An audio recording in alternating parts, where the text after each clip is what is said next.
Film की शुरुआत होती है जहां दो छोटे भाई बहन जंगल के बीच छिपे एक बड़े से घर में वीडियो गेम खेलते हुए अपना दिन बिता रहे होते हैं। उनकी खिड़की के बाहर कुछ अजीब आकृतियां धीरे धीरे गुजरती दिखाई देती हैं, लेकिन बच्चे उन पर ज्यादा ध्यान नहीं देते क्योंकि इस दुनिया में यह अब सामान्य बात बन चुकी है। समाज के पतन को 6 साल बीत चुके हैं, संक्रमित लोग लगभग पूरी दुनिया पर कब्जा कर चुके हैं और किसी तरह ये दोनों बच्चे सभ्यता से दूर एक सुनसान विला में पूरी तरह अकेले जिंदा रहने में कामयाब रहे हैं। एक दोपहर एक पिकअप ट्रक घर के बाहर आकर रुकता है। छोटा भाई जिम हाथ में एक ऐसी बंदूक लेकर बाहर निकलता है जो देखने में खिलौना लगती है। ट्रक से उतरा आदमी मुस्कुराते हुए उससे एक साधारण सवाल पूछता है, तुम्हारे माता पिता कहाँ हैं? लेकिन जिम कोई जवाब नहीं देता। वह आदमी कंधे उचकाता है और कहता है कि वे किसी और दिन फिर मिलेंगे। इसके बाद वह वहां से चला जाता है। उस रात जिम तुरंत विला के सभी दरवाजों और खिड़कियों को सुरक्षित करना शुरू कर देता है। बाहर अंधेरे में कई संक्रमित लोग बिल्कुल स्थिर खड़े दिखाई देते हैं, मानो सही मौके का इंतजार कर रहे हों। लेकिन सुबह होने तक सब कुछ शांत रहता है। बाहर जाने से पहले जिम अपनी बंदूक की मैगजीन चेक करता है। अगले दिन जब दोनों भाई बहन हमेशा की तरह बाहर खेल रहे होते हैं, तभी वही पिकअप ट्रक एक बार फिर वापस आता है। लेकिन इस बार उसमें बैठे लोग पहले जितने दोस्ताना नहीं लग रहे थे। फिर एक बार वह आदमी और औरत बच्चों के माता पिता के बारे में पूछते हैं, लेकिन जिम तुरंत झूठ बोल देता है। वह कहता है कि उसके माता पिता सामान लाने के लिए शहर गए हैं और जल्द ही वापस आ जाएंगे। हालांकि वह दंपति उसकी बात पर यकीन नहीं करता। महिला चेहरे पर मुस्कान लाते हुए कहती है कि जब तक उनके माता पिता वापस नहीं आ जाते, वे बच्चों की सुरक्षा के लिए यहीं रुक सकते हैं। जैसे ही दोनों विला के अंदर प्रवेश करते हैं, वे एक हैरान कर देने वाला नजारा देखते हैं। घर के अंदर जरूरी सामान का बहुत बड़ा भंडार मौजूद था, यहाँ तक कि एक पूरी तरह काम करने वाला रेफ्रिजरेटर भी था। इस तबाह दुनिया में ये किसी खजाने से कम नहीं था। उस आदमी का नाम जैक था और वह तुरंत फैसला कर लेता है कि अब वे यहीं रहने वाले हैं। वह कैजुअली यह भी बताता है कि उन्होंने अपना वाहन बाहर कहीं छिपा दिया है, जिससे साफ पता चलता है कि वे किसी चीज से भाग रहे हैं। उस रात जिम चुपके से उनकी बातचीत सुन लेता है। दंपति इस जगह को पाकर बेहद खुश दिखाई देते हैं। जिम को तुरंत खतरे का एहसास हो जाता है, इसलिए वह चुपचाप अपनी बहन को लेकर एक गुप्त सुरक्षित कमरे में चला जाता है। यह उन कई सुरक्षा व्यवस्थाओं में से एक थी जो दोनों भाई बहनों ने पिछले वर्षों में बनाई थी। अगली सुबह जैक रसोई में नाश्ता बनाता हुआ दिखाई देता है और ऐसे व्यवहार कर रहा था मानो यह घर उसी का हो। जिम शांत रहता है, लेकिन फिर वह एक अजीब बात कहता है, तुम्हें पता भी नहीं चलेगा और सब खत्म हो जाएगा। उस रात अचानक जिम पूछता है, कितना समय हुआ है? उसी समय घर का कुत्ता हवा को सूंघता है और धीरे से सिर हिलाता है। बस इतना होते ही जिम अपनी बहन को उठाता है और तेजी से उसे सुरक्षित कमरे में ले जाकर दरवाजा बंद कर देता है। नीचे जैक और उसकी गर्लफ्रेंड को आने वाले खतरे का बिल्कुल भी अंदाजा नहीं था। सब कुछ सामान्य दिखाई दे रहा था। तभी वह महिला बाथरूम की तरफ जाती है। जैसे ही वह अंदर प्रवेश करती है, उसे खिड़की के बाहर कई संक्रमित लोग कांच से चिपके हुए दिखाई देते हैं। यह देखकर वह घबरा जाती है और तुरंत बाथरूम की लाइट बंद कर देती है। उसे उम्मीद थी कि शायद वे उसे नोटिस नहीं करेंगे, लेकिन तभी उसके पीछे मौजूद बाथरूम का दरवाजा धीरे धीरे खुलने लगता है। कुछ समय बाद जैक को महसूस होता है कि कुछ गड़बड़ है। वह अपनी पिस्तौल उठाता है और पूरे घर में तलाश शुरू कर देता है। कुछ ही पलों बाद उसे अपनी गर्लफ्रेंड फर्श पर पड़ी मिलती है, बिल्कुल निश्चल। और उस रात के बाद जैक और उसकी गर्लफ्रेंड फिर कभी दिखाई नहीं देते। कुछ समय बाद लंबे बालों वाला एक आदमी पास के बर्फीले जंगल से गुजर रहा होता है। जैसे जैसे वह आगे बढ़ता है, उसे रास्ते में कई सावधानी से लगाए गए जाल दिखाई देते हैं। जिज्ञासावश वह उन निशानों का पीछा करने लगता है और आखिरकार वह रास्ता उसे सीधे उसी विला तक ले आता है। अचानक छोटी लड़की उसके सामने आ खड़ी होती है, लेकिन इससे पहले कि वह कुछ समझ पाता, एक ट्रैंक्विलाइजर डार्ट उसकी गर्दन में आकर लगती है और उसकी आंखों के सामने अंधेरा छा जाता है। जब वह अजनबी दोबारा होश में आता है तो देखता है कि जिम पहले से ही बंदूक लेकर उसका इंतजार कर रहा है। कुछ सवाल जवाब के बाद जिम को पता चलता है कि उस आदमी का नाम एडन है। वह एक स्पेशल फोर्सेस सैनिक है जो अपनी लापता पत्नी की तलाश में उत्तर की ओर यात्रा कर रहा है। एडन उन सभी लोगों से अलग था जिनसे बच्चे पहले मिल चुके थे। वह न तो खाना मांगता है, न दवा मांगता है और न ही वहां रुकने की अनुमति। उसे सिर्फ एक चीज चाहिए थी, अपना हथियार वापस। पहली बार जिम को लगने लगता है कि शायद यह आदमी अलग है। इसी सोच के साथ वह एडन को एक सौदा प्रस्तावित करता है। अगर एडन विला के लिए बिजली बनाने में उसकी मदद करे तो उसे उसका सारा सामान वापस मिल जाएगा। एडन इस बात के लिए तैयार हो जाता है, लेकिन फिर वह भी वही सवाल पूछता है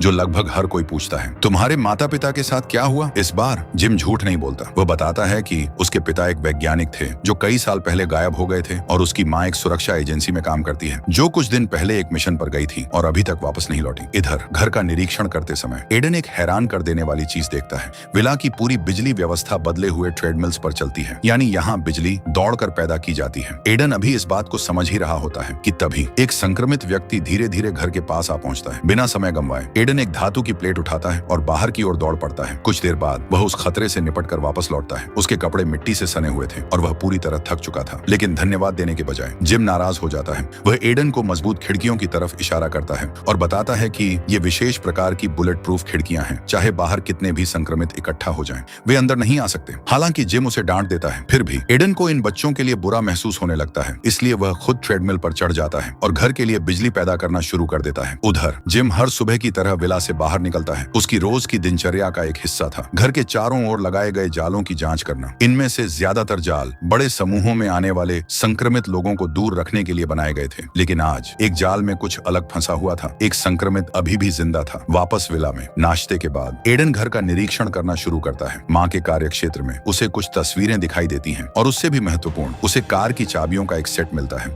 यह देखकर वह तुरंत गैरेज की तरफ दौड़ता है, लेकिन दुर्भाग्य से वह वाहन काम नहीं करता। जब वह वहां से लौट रहा होता है तभी उसकी नजर पास मौजूद एक रहस्यमयी कमरे पर पड़ती है। दिखने में वह किसी स्टोर रूम जैसा लगता था, लेकिन जैसे ही एडन उसके पास जाने की कोशिश करता है, जिम अचानक वापस आ जाता है और उसे अंदर जाने से जबरदस्ती रोक देता है। अब तक एडन इन भाई बहनों के साथ एक दिन से ज्यादा समय बिता चुका था और धीरे धीरे उनके बीच भरोसा बनना शुरू हो गया था। पहली बार बच्चे अपने गुप्त सुरक्षित कमरे में सोने का फैसला नहीं करते, लेकिन फिर एडन एक अजीब बात नोटिस करता है। सोने से पहले जिम खुद को हथकड़ी लगा लेता है। अगली सुबह सूरज निकलने से ठीक पहले एडन बाहर से आने वाली कदमों की आवाज सुनकर जाग जाता है। जिम पहले ही बाहर निकल चुका था। वह रोज की तरह जालों की जांच करने गया था। जब वह उसी जाल के पास पहुंचता है जहां पिछला संक्रमित फंसा हुआ था, तो वह देखता है कि वह संक्रमित अब भी वहीं फंसा हुआ है। तभी एडन अचानक उसके पीछे आ जाता है। जैसे ही वह उस संक्रमित को देखता है, उसके मन में एक चौंकाने वाला ख्याल आता है। उसे लगता है कि शायद यह जिम की माँ हो सकती है। एडन उसे आजाद कराने के लिए आगे बढ़ता है, लेकिन उसी पल जिम अपनी बंदूक तान देता है और उसे रोक देता है। गुस्से में एडन वापस विला की ओर लौट जाता है। इस बार वह जिम की चेतावनी को पूरी तरह नजरअंदाज कर देता है और उस रहस्यमयी कमरे में घुस जाता है। अंदर उसे फर्श पर सिर्फ एक कंबल दिखाई देता है, जबकि दीवारों पर गहरे नाखूनों के निशान बने हुए थे। एडन अभी इस जगह की जांच कर ही रहा होता है कि तभी जंगल में इंजनों की आवाज गूंजने लगती है। कुछ और जीवित लोग वहां पहुंच चुके थे, लेकिन दुर्भाग्य से वे दोस्ताना नहीं लग रहे थे। एडन के पास कोई हथियार नहीं था, इसलिए वह ज्यादा कुछ नहीं कर सकता था। उधर बाहर जिम केवल दूर खड़ा होकर सब देख रहा था। इसी बीच उसकी बहन दूसरी मंजिल की खिड़की पर खड़ी होकर खुशी खुशी हाथ हिला रही थी और वे घुस बैठी है। उसे देखने ही वाले थे। तभी एडन तेजी से उसकी तरफ दौड़ता है, उसे अपनी बाहों में उठाता है और तुरंत खिड़की से दूर ले जाता है। घुस बैठिए। घर के सभी रास्तों की जांच करते हैं, लेकिन हर प्रवेश द्वार पूरी तरह सुरक्षित मिलता है। आखिरकार वे वहां से चले जाते हैं। जो कुछ अभी हुआ था उसके बाद जिम का भरोसा एडन पर काफी बढ़ जाता है। वह एडन का हथियार वापस कर देता है। अब एडन समझ जाता है कि अगर वह चाहे तो यहाँ से जा सकता है, क्योंकि अपनी पत्नी को ढूंढने का उसका मिशन अब भी उसका इंतजार कर रहा था। लेकिन हैरानी की बात यह थी कि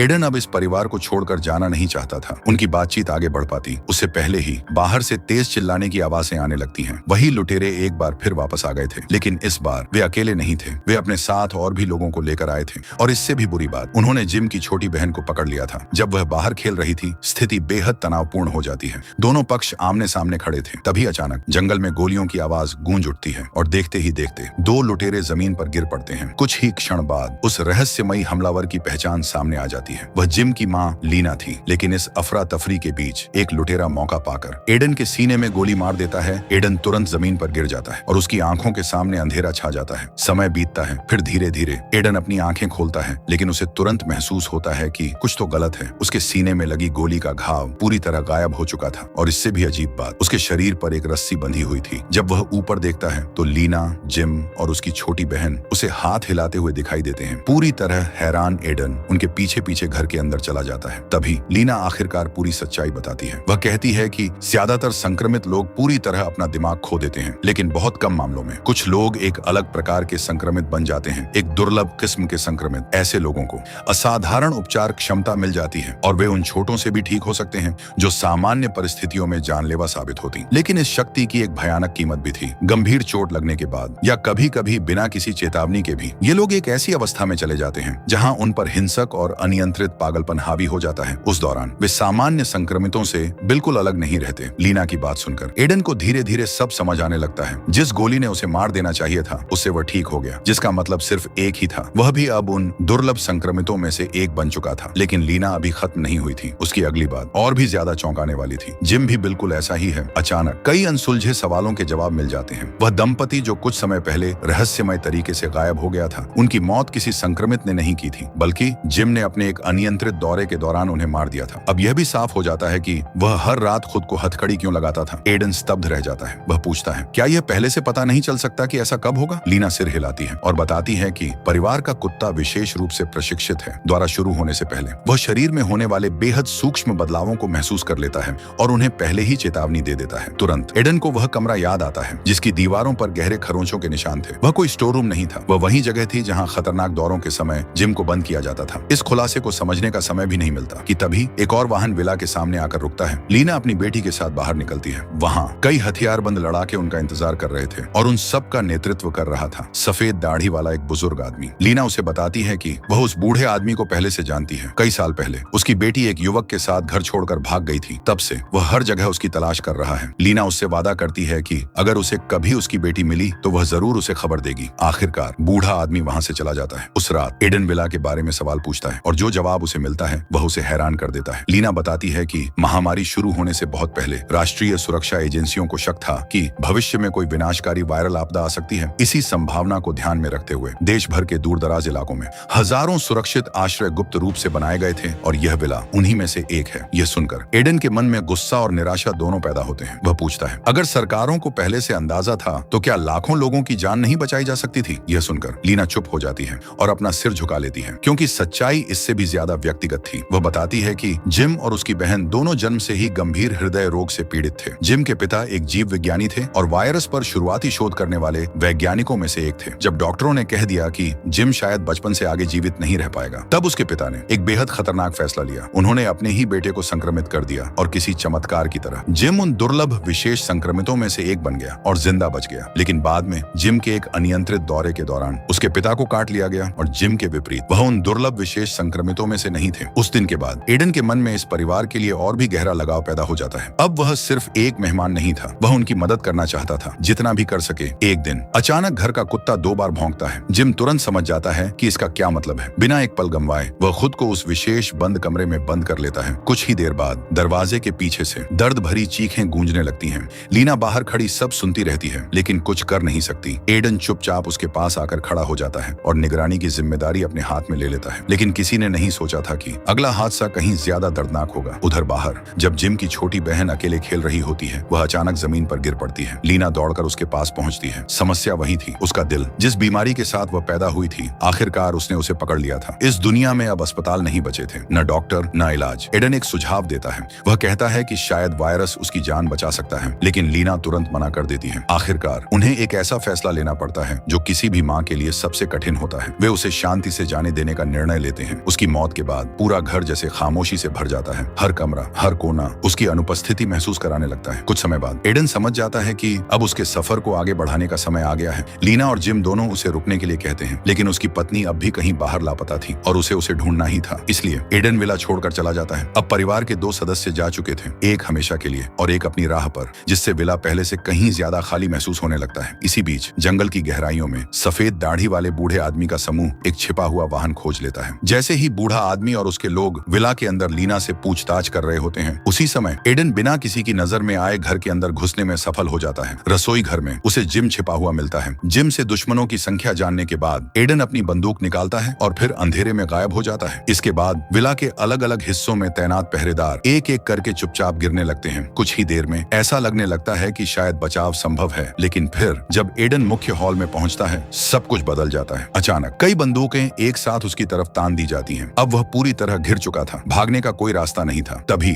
एडन ऐसा कदम उठाता है जिसकी किसी ने कल्पना भी नहीं की थी। वह जानबूझकर खुद को घायल कर लेता है। कमरे में मौजूद सभी लोग स्तब्ध रह जाते हैं। कोई समझ नहीं पाता कि वह ऐसा क्यों कर रहा है, लेकिन एक व्यक्ति समझ जाती है, लीना। उसे तुरंत एडन की योजना का अंदाजा हो जाता है। बिना समय गंवाए वह जिम का हाथ पकड़ती है और चुपचाप वहां से निकलने लगती है। कुछ ही पलों में पूरे विला में अराजकता फैल जाती है। हथियारबंद लड़ाकों को समझ ही नहीं आता कि क्या हो रहा है। उनके पास जवाब देने का मौका तक नहीं मिलता और जब सब कुछ खत्म होता है, खतरा पूरी तरह समाप्त हो चुका होता है। लेकिन अब एक नई समस्या जन्म ले चुकी थी। इस बार एडन को पहले से बांधा या बंद नहीं किया गया था। उसकी उग्र अवस्था के दौरान उठी आवाजें जंगल के हर कोने तक पहुंच चुकी थीं और उन आवाजों ने चारों दिशाओं से अनगिनत संक्रमितों को अपनी ओर खींच लिया। लीना और जिम के पास कोई दूसरा विकल्प नहीं बचता। वे विला छोड़ देते हैं और जंगल की ओर भाग जाते हैं। अगली सुबह एडन आखिरकार दोबारा अपने होश में लौटता है। वह धीरे धीरे चारों ओर नजर दौड़ाता है और देखता है कि विला पूरी तरह तबाह हो चुका है। हर कमरा बर्बाद पड़ा है, हर सुरक्षा व्यवस्था नष्ट हो चुकी है। तभी पास रखी एक मेज पर उसकी नजर पड़ती है। वहाँ एक हाथ से लिखा हुआ पत्र रखा था। पत्र लीना का था। उसमें लिखा था कि वह और जिम उत्तर की ओर चले गए हैं और शायद किसी दिन उनकी राहें फिर से एक दूसरे से टकराएं। पत्र पढ़ने के बाद एडन की नजर एक और चीज पर पड़ती है, छोटी लड़की की पसंदीदा गुड़िया। कुछ पल वह उसे चुपचाप देखता रहता है, फिर सावधानी से उसे उठाता है और अपने बैग के पीछे बांध लेता है। इसके बाद एडन बर्फ से ढके क्षितिज की ओर देखता है और उत्तर उत्तर की दिशा में चल पड़ता है, अपने साथ उम्मीद भी और यादें भी, क्योंकि उसका सफर अभी खत्म नहीं हुआ था। यात्रा अब भी जारी है।